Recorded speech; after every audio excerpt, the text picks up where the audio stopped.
Assalamualaikum, selamat sejahtera kepada peminat dunia pertanian. 4 tahun lepas, iaitu pada tahun 2021, saya dah buat satu video tentang tanam pokok durian duri hitam. Jadi waktu tu masih tak pandai lagi, sekarang pun masih tak pandai lagi. Jadi waktu tu saya tanam secara cowboy saja.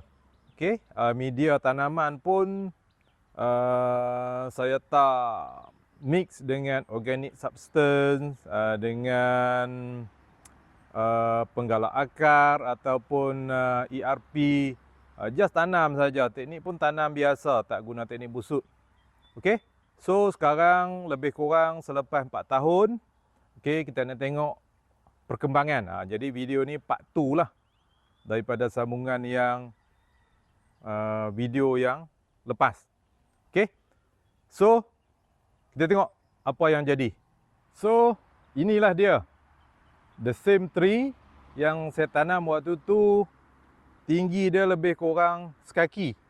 Jadi pokok tu pun cantuman saya buat sendiri, cantuman baji, memang kecil lah.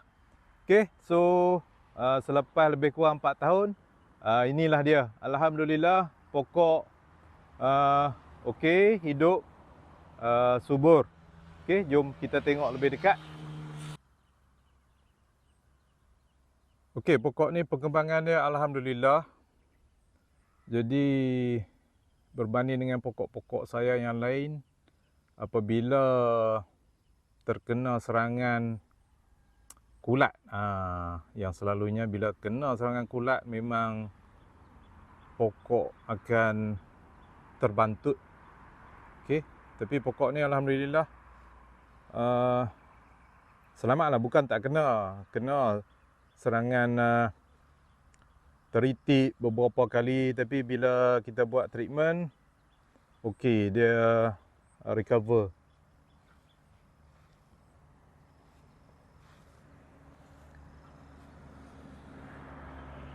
Okey, dan pada tahun ni alhamdulillah, okey tuan-tuan, seperti mana tuan-tuan tengok tu, okey, dah mengeluarkan, dah berbunga. Agak banyak juga. Sebenarnya musim lepas dah bunga dah. Tapi di Kedah musim lepas memang kemarau kuat, so bunga dia tak survive. Jadi tahun ni pun saya tak expect too much lah, sebab usia dia baru nak masuk 4 tahun. Jadi pokok ni memang saya tak buat treatment untuk pembuahan lagi. Okey. Saya memang guna baja subur sepenuhnya, memang tak buat treatment pembuahan even sampai hari ni lah. So saya nak tengok.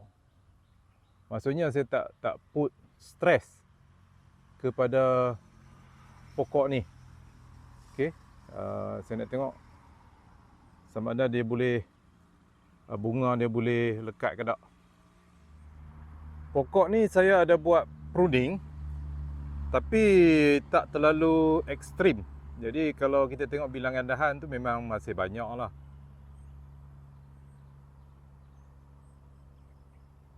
Okey, kalau tuan-tuan perasan ada